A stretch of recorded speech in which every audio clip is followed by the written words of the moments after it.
All right, let's get those taste buds ready. We are diving deep into, well, New York City's food scene today. You know, Oh, yeah. those legendary restaurants, Mm-hmm. the ones that have become like global brands. We're going to be talking about the masterminds behind them, the The food moguls, yeah. The ones who took a dream and a whole lot of hustle and turned it into, like an icon. I think what fascinates me is how all these people, they really captured what New York City is about. They Right. understood that in this city, it's not just about like the food on your plate. Oh, absolutely. It's the whole experience. It's the story, the feeling. Yeah. Yeah. And I think a perfect example of that is Rouse, Oh, yeah. this tiny little Italian place in East Harlem. Mm-hmm. 10 tables. That's it. 10 tables. It's like impossible Yeah, cause to get a reservation there. They say that the tables are passed down through generations, like heirlooms. Wow. Can you imagine trying to snag a seat there? I can only dream. But that exclusivity, that mystique, that's what they've used so well. Yeah. They've turned a seat at Rouse into like a status symbol, right? Totally. A badge of honor. Oh, for sure. You're not just paying for the meal, you're buying into a little piece of New York City history. And this is where it gets really interesting, right? Mm-hmm. They took that legendary reputation, that like built up demand, and they bottled it. Literally. Yeah. Rouse homemade pasta sauce. It's a phenomenon. I know. Over $600 million in sales every year, annually. Wow. Before Campbell's Soup bought them, scooped them up for $2.7 billion with a B. How does a tiny 10-table restaurant become a billion-dollar brand? That is like the masterclass, right? In brand extension. Yeah. They took everything that made Rouse special. The story, the feeling of I can't get in, Exclusivity. the exclusivity, Yeah. the quality, and they gave it to a product that could reach everybody. Right. And they didn't cut any corners. They were like high quality ingredients, true to Rouse, legacy, and it worked. Yeah. People will pay more Totally. to get that taste of Rouse, Yeah. even if it's just in their own kitchen.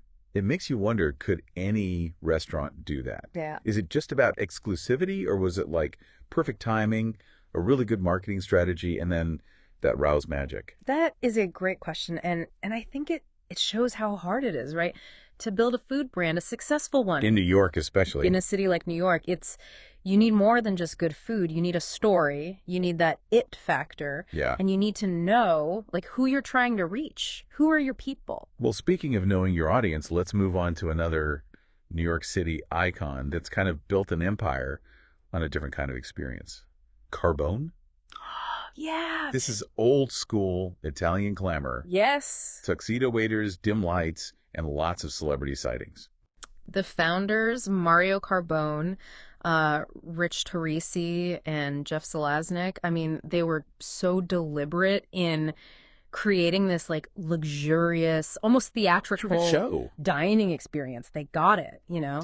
that in a city that thrives on energy Right. and excitement, people want more than just like food on a plate. Right. They want to be transported. Right. They want to feel like they're part of something special. It's not just dinner, it's a scene, right? Oh, for sure. And the fact that you might, be sitting next to Jay-Z or Kim Kardashian, that adds to it a little bit. Oh, yeah. I mean, celebrity endorsements are so powerful, especially in New York. Right. Which is so tied to pop culture. Yeah. But it wasn't just famous faces. They made like the whole experience, Yeah. The menu, the look, the service. Right. And they've even kept it up as they've gone global, which is not easy. So I'm curious, how did they expand? Did they do like franchises? Or did they keep it all like really tight, Yeah. so that everything's the same? They've been smart about it. Yeah. Choosing the right people to work with Yeah. and making sure quality's good rather than just growing super fast.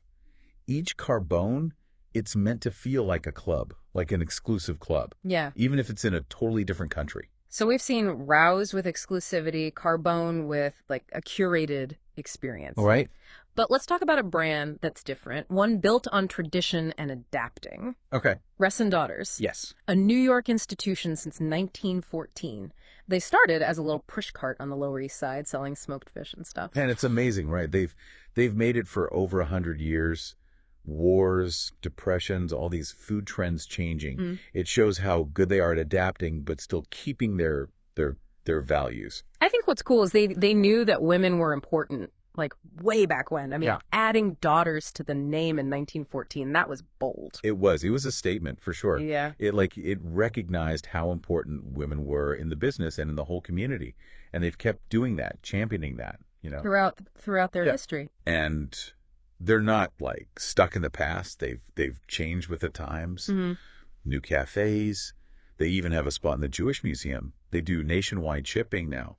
They're bagels and lox, which is thinly sliced smoked salmon, by the way. Oh, yeah. For anyone who doesn't know, to people all over. Yeah. But they've never like changed the quality. Yeah. Or the tradition. Yeah. They've got that balance between, respecting their history and trying new things. So we've got Rouse with exclusivity, Carbone with the experience, Russ and Daughters with tradition and adaptation. Right. It's amazing how each of these, moguls found a different way to succeed. Right. But they all have that New York hustle. Oh, yeah. That drive that you gotta have to make it in a city that's always changing. Let's not forget about, our final food mogul for this deep dive, David Chang. Oh, yeah. The culinary rebel, right? Behind Momofuku, he took the New York food scene and just like shook it up. Bold flavors, unconventional, Totally. Not afraid to push the limits. Yeah, David Chang, the guy who made pork belly buns, like a global thing. I know. No formal training, but he had this vision. Yeah. And he knew what people wanted, even before they knew it. His first restaurant, Momofuku Noodle Bar, it was this tiny, like, no-frills spot in the East Village. I know, it's crazy. But it was like an instant sensation. Yeah. People waiting in line for hours to get his ramen. And it wasn't like your typical traditional bowl either. He used pork belly. He put miso buttered corn in it. He wasn't afraid to break the rules. And that's what made Momofuku like a breath of fresh air. Totally. He was taking those dishes we all knew and changing them up, adding his own twist. Yeah. And it wasn't just the food. Right. It was the whole vibe. Right. Cool, casual. You could feel the energy of the East Village. Like you were saying, forget that fancy stuff. Let's just have some really good food in a place where you can be yourself. Exactly. And people loved that. They did. He understood what was happening, Yeah. People wanted something real, something different. Right. And he gave it to them. He didn't stop there either.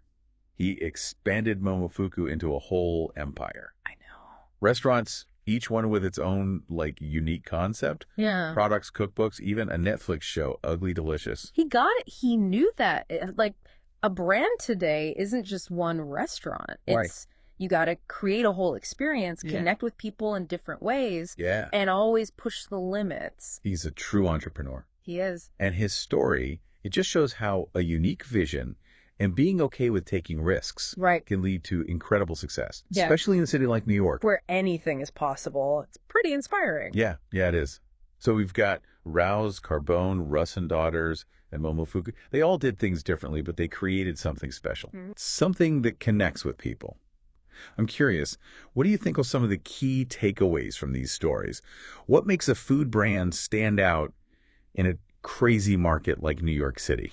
Well, I think one of the big things is in New York, good food isn't enough. It's not enough. You got to make an experience, a story, a brand that people can feel connected to. Yeah. You got to offer something they can't get anywhere else. You've got to know your audience. You got to know what's happening in culture.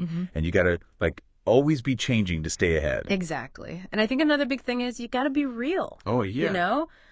People can spot a fake a mile away, especially in New York. You got to be genuine. You got to believe in what you're doing. Yeah. And you got to love it. Passion. It's a common thread between all these people. It is. They weren't just in it for the money. Yeah. They loved food. Yes. And they wanted to share that love. And that connects with people, especially in a city like New York, which is all about, working hard. Right. And never giving up. So we've got experience, authenticity, passion. But what about the business side? What, strategies did these food moguls use to build their empires? Well, I think knowing your market is huge. Yeah. Like Rouse, they got that, people want exclusivity, right? Yeah. That feeling of, I'm in the club. Yeah, right. Carbone, yeah. They went for that luxurious, aspirational experience, Yeah. That appealed to a certain crowd. They weren't trying to be everything to everyone. Right. They knew who they were going for. Right. And Russ and Daughters, they knew tradition and heritage were important. Yeah. They built their brand on quality and being consistent. And that's how they've lasted for over 100 years. Yeah. And Momofuku, they were all about innovation and shaking things up. They weren't afraid to break the rules, and that's what made them stand out. Yeah, yeah. It's fascinating how they all took different paths, but had that same entrepreneurial spirit. It is. That drive to succeed. And they all got New York. Yeah. They knew what made it tick. And they used that energy to build their brands. New York City, it's a melting pot of cultures, ideas, and it never stops changing. It's a great place for entrepreneurs, but Yeah. it's tough too. So how did they overcome the challenges? What did they learn? Well, I think one of the biggest lessons is you got to be able to adapt. Yeah. New York's always changing, so you got to keep up with trends, technology, what people want. You can't just sit back and relax. You got to be constantly like innovating and evolving. Exactly. And another important lesson is building a good team. You can't do it all yourself. Yeah. You need people who are talented, who share your vision, who love what you're doing. Yeah. And you got to be able to trust them to let them do their thing. Absolutely. And lastly, I think the biggest lesson is you got to keep going. Perseverance. Perseverance. Building a business, especially in New York, takes time, hard work, and dedication. You're going to have setbacks. You're going to make mistakes, but you got to get back up and keep going. Exactly. And that's what separates the successful ones from everyone else. So experience, authenticity, passion, business strategy, adaptability, teamwork, and perseverance. That's a lot to take in. It is. But these are just some of the things that lead to success in the food world and really any business. Yeah. There's no magic formula, but these stories can teach us a lot and inspire us. Then remember, these food moguls didn't become successful overnight. Oh, no. It took years of hard work, dedication, and a lot of trying and failing. And they all had tough times along the way. But they overcame those challenges and built something truly amazing. And that's what makes their stories so inspiring. Absolutely. So as we move on, I want you to think about which of these stories speaks to you the most. And what are some of the lessons you can take away from their experiences? That's a great question to think about. All right, so we've covered a lot of ground here. We have. From Rouse with that you can't get in vibe to Carbone's like super carefully crafted, experience. Yeah. Russ and Daughters with their long history in adapting, and Momofuku with all that innovation. It's amazing how each of these food moguls used a different part of what makes New York City, well, New York City. It's like they each figured out a piece of the city's like secret code and used it to build their brand. Yeah.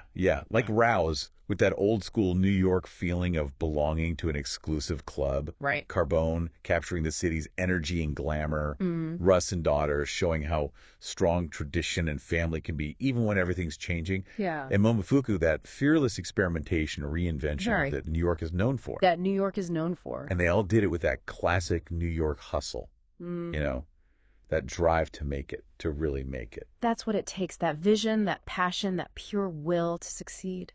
It's what helps some people not just survive in this environment, but thrive. Okay, so let's break down those strategies a bit. I'm sure a lot of people listening are thinking, how can I use these ideas in my own business or my own creative stuff? Okay. Let's start with Rouse. We talked about their exclusivity. Right. But how did they use that to build a global brand? I mean, it's not like they were running huge marketing campaigns or anything. You're right. They didn't have to. Their marketing was the restaurant itself. Yeah. That limited seating, the good luck getting a reservation mystique, it created buzz you couldn't buy. Right.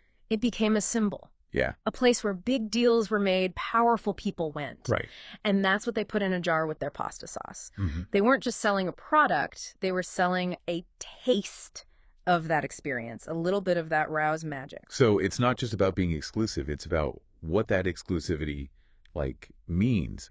What feelings does it make people have? Exactly. It's about tapping into those deep desires for belonging, for status, for being recognized. And Rouse did that perfectly. They created this club that everyone wanted to be part of, even if they couldn't actually get in. Okay, so exclusivity can be powerful. Oh, yeah. But it's not the only way to build a brand. Carbone, they focused on creating a totally immersive experience. Can you talk about how they did that? Like, what were the specific things they did? They were amazing at creating a feeling, from the second you walk in. Dim lights, red booths, waiters in tuxedos. It's Yeah. like old Hollywood glamour. Right. And then the food, classic Italian-American, but done perfectly. But it's more than just those things. It's like they created a world, Yeah. a stage, Yeah. and the diners become part of the show. I like that. And they didn't just keep it in the restaurant. They brought that experience online with social media, special events, even working with like luxury brands. Exactly. They made it a lifestyle brand. It's Yeah. bigger than just the restaurant now. So they're really good storytellers. They are. It's not just about the food, it's about a narrative that people want to be a part of. Exactly. And that's so important for any brand today. You got to give people a reason to care, to connect with your brand on an emotional level. Okay, so we've got exclusivity, we've got experience. What about tradition? Right. Russ Daughters, they've been around for over 100 years. I know. How have they stayed relevant in a city that's always changing? By staying true to themselves Yeah. while also moving with the times, they've kept that focus on quality, using the same recipes, the same techniques. Right. That made them famous. But they've also been smart about reaching more people with new locations, a strong online presence, even working with the Jewish Museum. It's really cool how they've grown without losing that authentic family feel. Yeah, and I think that's a big reason people love them. Yeah. They represent a connection to the past, a Yeah. sense of stability in a city that can feel chaotic. People want that feeling of roots, of belonging to something bigger than themselves. Right. And they've done a great job of passing that legacy on. Yeah. There's a new generation of daughters running the business now, which is great to see. It really is. It shows that tradition is powerful, Yeah. but you have to take care of it and keep it fresh to stay relevant. Exactly. Okay, so we've got exclusivity, we've got experience, we've got tradition. Right. What about innovation? That's where David Chang and Momofuku come in. Oh, yeah. David Chang, he's a real disruptor. Yeah. He wasn't afraid to break the rules, to shake things up, to do something completely new. He wasn't even afraid to call his restaurant empire Momofuku, which means lucky peach in Japanese, but also kind of has like a cheeky double meaning. Right, right. It's like he was already hinting that he was going to change things up. Exactly. He had this vision and he went for it. He wasn't afraid to try new things, to take risks, to push the boundaries of what people thought food could be. And he was so good at understanding what was cool. Yeah, yes. He knew what people wanted before they even knew it themselves. He was serving pork belly buns and ramen with bone marrow way before it became trendy. He just got it. Yeah. Flavor, texture. Yeah. He wasn't afraid to challenge people's taste buds. He also understood like the power of being David Chang, the brand. He wasn't just a chef. He was like a personality, Yeah, a voice, a commentator on culture. absolutely. He used social media to connect with his audience, share his thoughts on food and culture, and build a community around his brand. And he wasn't afraid to stir the pot a little, No, he wasn't. which just made him even more interesting. Right. So Momofuku's success, it was a mix of like amazing food, David Chang, the brand, and a really good understanding of like the cultural landscape. Yeah, totally. And it shows us that sometimes the brands that do the best are the ones that take the biggest risks. So as we wrap up this look at the strategies behind these big New York City food brands, it's important to remember there's no one way to be successful. You're right. What works for one brand might not work for another. It's about finding what makes you different, what you're passionate about, and what you can offer that no one else can. And being willing to adapt, to change, to always push yourself to be better. And of course, it takes a ton of work, dedication, and a little bit of luck. Definitely. So as you continue to explore the world of food and business, think about the things we've talked about today and find inspiration in the stories of these food moguls. Maybe someday we'll be doing a deep dive into your success story. Now, wouldn't that be something? So as we move towards the end of our deep dive here, I want to come back to something we touched on earlier. Community. Okay. These food moguls, they didn't just create businesses. They created communities around their brands, whether it's the regulars at Rouse, Right. the A-listers at Carbone, the generations of families at Russ Daughters, or the adventurous eaters at Momofuku. They've all made people feel like they belong. That's such a good point. It's about making a space where people feel connected to something bigger than themselves. Yeah. Where they can share their love of food, their memories, their stories. And that's something special in a city as big and diverse as New York. It's about finding those connections, those shared experiences that make us feel like we're part of something. And it goes beyond food, too. It's important for any business, any creative thing that wants to leave a mark. So as we wrap up this deep dive into the world of New York City food moguls, I want to leave you with this. What kind of community are you building around your own passions and the things you love to do? And something to think about. Okay, so we talked about exclusivity, experience, tradition, innovation. Yeah. But now I want to shift gears a little bit and talk about something that's really important in the food world and really everywhere. Hospitality. It's not just about the food you serve, it's about how you serve it. That warmth, the genuine connection that makes people feel welcome and like they matter. You're so right. It's that feeling you get, that makes a meal more than just a transaction. It's like you're a guest welcomed into someone's home or part of their family. Think about Rouse. With those 10 tables and families who've been eating there for generations. I know. It's like stepping back in time where the waiters know your name, remember what you like to order. Right. It's about that feeling of belonging to something special. And even in a place like Carbone, which is so high energy and sceney, Right. there's still that hospitality underneath it all. Yeah. The waiters are attentive. The wine pairings are perfect. Right. They make you feel like you're the only one there, even if you're surrounded by celebrities. About making you feel special, taken care of, like you're in good hands. Exactly. And then you have Russ and Daughters, where hospitality is built into the business. Yeah. It's a family thing passed down through generations. Right. And that warmth, that generosity, they share it with their customers, who are treated like family too. It's like when you go to your favorite local bakery and the owner smiles and remembers what you usually get. Exactly. There's a sense of familiarity, comfort, belonging. And even at Momofuku, with its rebellious spirit and cutting-edge food, there's still that community, that hospitality. Absolutely. It's about bringing people together through their love of food, of trying new flavors, new ideas. It's like when you find a hidden gem of a restaurant and you can't wait to tell your friends about it. Yes. You're excited to share something new, something special, something you know they'll love. It's about that feeling of discovery, adventure, sharing experiences. Exactly. So as we wrap up this look at New York City food moguls, I want to leave you with this thought. These people didn't just build businesses. They created experiences. They built communities. They invited us into their worlds. And they did it all with a big dose of hospitality. That's what makes the difference. It's a recipe for success that goes way beyond just food. It's about connecting with people, creating memories, and leaving them feeling good, both physically and like in their hearts. Absolutely. So the next time you're enjoying a delicious meal or having an amazing experience, think about the people who made it happen.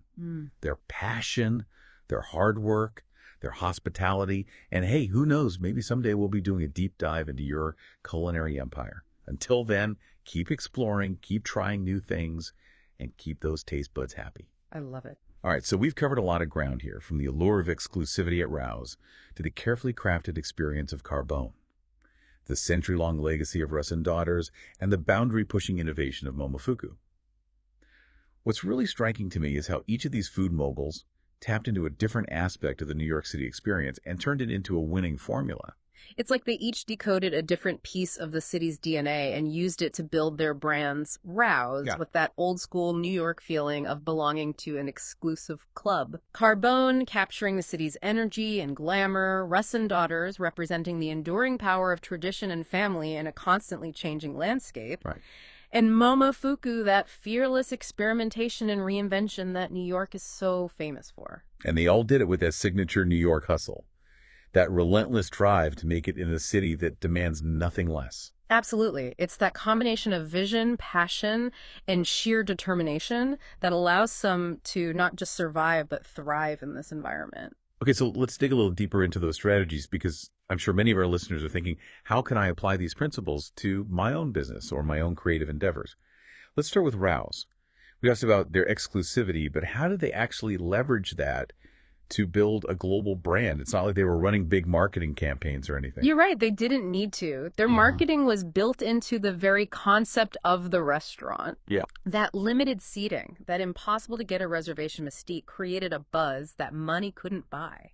It became a symbol of status, a place where deals were made and power brokers gathered. And that's what they bottled with their pasta sauce. They weren't just selling a product, they were selling a taste of that experience, a piece of that Rouse magic. So it's not just about creating exclusivity, it's about what that exclusivity represents. What kind of emotions does it evoke in people? Exactly. It's about tapping into those deep-seated desires for belonging, status recognition.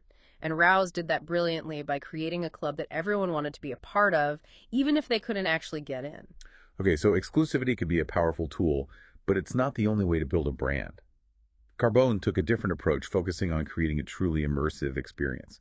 Can you talk a little bit about the specific elements that they used to achieve that? They were masters of creating an atmosphere from the moment you walk in the door. The dim lighting, the red leather booths, the tuxedoed waiters all create a sense of old school Hollywood glamour. And then there's the food itself, which is classic Italian American fare executed to perfection. But it's more than just the sum of its parts. They've created a whole world, a stage where diners become part of the performance. And they didn't just limit themselves to the physical space. Yeah. They've extended that experience through social media, carefully curated events and collaborations with other luxury brands. Exactly. They've built a lifestyle brand that extends beyond the walls of the restaurant. So it sounds like they've really mastered the art of storytelling. They're not just serving food, they're creating a narrative that people want to buy into. Precisely. And that's a crucial lesson for any brand in today's market. You need to give people a reason to care, to connect with you on an emotional level. So we've got exclusivity and experience. What about tradition? Russ Daughters has been around for over a century. How have they managed to stay relevant in a city that's constantly changing? They've stayed true to their core values while also adapting to the times. They've maintained that focus on quality using the same time-honored techniques and recipes that made them famous. But they've also been smart about expanding their reach, opening new locations, developing a robust online presence, and even partnering with institutions like the Jewish Museum. It's impressive how they've managed to grow without losing that sense of authenticity and family history. And I think that's a big part of their appeal. They represent a connection to the past, a sense of continuity in a city that can often feel chaotic and transient. People crave that feeling of rootedness, of belonging to something bigger than themselves. And they've done a great job of passing that legacy down through the generations. They've got a whole new generation of daughters running the business now, which is really inspiring to see. It is. It shows that tradition can be a powerful force, but it also needs to be nurtured and reinvented to stay relevant. Okay, so we've got exclusivity, experience, tradition.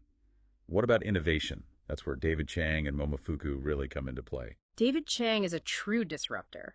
He wasn't afraid to break the rules, to challenge conventions, and to create something entirely new. He wasn't even afraid to call his restaurant empire Momofuku, which literally translates to Lucky Peach in Japanese, Yeah. but also has a bit of a cheeky double entendre. It's like he was already hinting at his willingness to subvert expectations. Exactly. He had a vision and he went for it full force. He wasn't afraid to experiment, to take risks, and to push the boundaries of what people thought food could be. And he had this incredible knack for tapping into the zeitgeist. He knew what people wanted before they even knew it themselves. Yeah. He was serving pork belly buns and ramen with bone marrow before it became trendy. He had an intuitive understanding of flavor and texture, and he wasn't afraid to challenge people's palates. He also understood the power of building a personal brand. He wasn't just a chef. He was a personality, a voice, a cultural commentator. He used social media to connect with his audience, to share his thoughts on food and culture, and to build a community around his brand. And he wasn't afraid to be controversial, which only added to his mystique. So it sounds like Momofuku's success was a combination of culinary innovation, a strong personal brand, and a savvy understanding of the cultural landscape. Absolutely. And it's a reminder that sometimes the most successful brands are the ones that are willing to take the biggest risks. So as we wrap up this deep dive into the strategies behind these iconic New York City food brands, I think it's important to remember that there's no one-size-fits-all approach to success. Exactly. What works for one brand might not work for another. It's about finding what makes you unique, what you're passionate about, and what you can offer that no one else can. And it's about being willing to adapt, to evolve, and to constantly push yourself to be better. And of course, it takes a whole lot of hard work, dedication, and a little bit of luck. Absolutely. So as you continue to explore the world of food and business, I encourage you to think about the lessons we've discussed today and to find inspiration in the stories of these incredible food moguls. And maybe someday we'll be doing a deep dive into your success story. Now, wouldn't that be something? So as we move towards the end of our deep dive, I want to circle back to something we touched on earlier, community. These food moguls didn't just create businesses, they built communities around their brands. Whether it's the loyal regulars at Rouse, the A-list crowd at Carbone, the generations of families who gathered at Russ and Daughters, or the adventurous eaters who flocked to Momofuku. Each of these establishments has fostered a sense of belonging, a shared experience that goes beyond just the food itself. That's such a great point. It's about creating a space where people feel connected to something larger than themselves, where they can share their love of food, their memories, their stories. And that's something that's really special in a city as vast and diverse as New York. It's about finding those pockets of connection, those shared experiences that make us feel like we belong. And it's something that transcends the world of food. It's relevant to any business or any creative endeavor that seeks to build a lasting legacy. So as we wrap up this deep dive into the world of New York City food moguls, I want to leave you with this thought. What kind of community are you building around your own passions and endeavors? It's a question worth pondering. It's a question worth pondering. It really is. And, as we've been talking about all these success stories and the communities these food moguls have built, I've been thinking about something else that's important in the food world, but really everywhere. It's not just about what you serve, it's about how you serve it. That feeling of hospitality, the warmth, the genuine connection that makes people feel like welcomed and valued. You're so right. That's what makes a meal more than just like a transaction. It's that extra something. It's like you're a guest, you're welcomed into their home, or you're part of the family. Think about Rouse. Yeah. Those 10 tables, Yes. the families that have been going there for generations. I know. It's like stepping back in time. Yeah. The waiters know you, they remember what you like. It's about that feeling of being part of something special. And even at a place like Carbone, which is, all about the scene, the energy, Right. there's still that hospitality underneath it all. Yeah. The service is great. The wine pairings are perfect. They make you feel like you're the only one there, even with all the celebrities around. It's about making you feel special, Yeah, taken care of, like you're in good hands. absolutely. Right. And then you have Russ and Daughters. Hospitality is like in their DNA. It's a family business passed down over generations. Yeah. And they treat their customers like family too. Like when you go to your favorite bakery and the owner, they smile, they remember what you usually get. Exactly. It's familiar, it's comfortable, it's belonging. And even at Momofuku, with all the rebelliousness and the innovative food, there's still that sense of community, of hospitality. For sure. It's about bringing people together over their shared love of food, of exploring new flavors, new ideas. Yeah, it's like when you find this amazing little restaurant and you can't wait to tell all your friends about it. Right, yeah. You're excited to share something new, something they'll love. It's that feeling of discovery, adventure, sharing an experience with people. Right. So as we wrap up this look at New York City food moguls, I want to leave you with this. These people, they didn't just build businesses, they created experiences. They built communities. They invited us into their world. And they did it all with a huge amount of hospitality. It makes all the difference. It's a recipe for success that goes way beyond just food. It's about connecting with people, creating memories, and making them feel good physically and, in their hearts. You love that. So next time you're enjoying an amazing meal or having a really great experience, think about the people behind it, their passion, their hard work, their hospitality. And hey, who knows, maybe someday we'll be doing a deep dive into your culinary empire. Until then, keep exploring, keep trying new things, and keep those taste buds happy.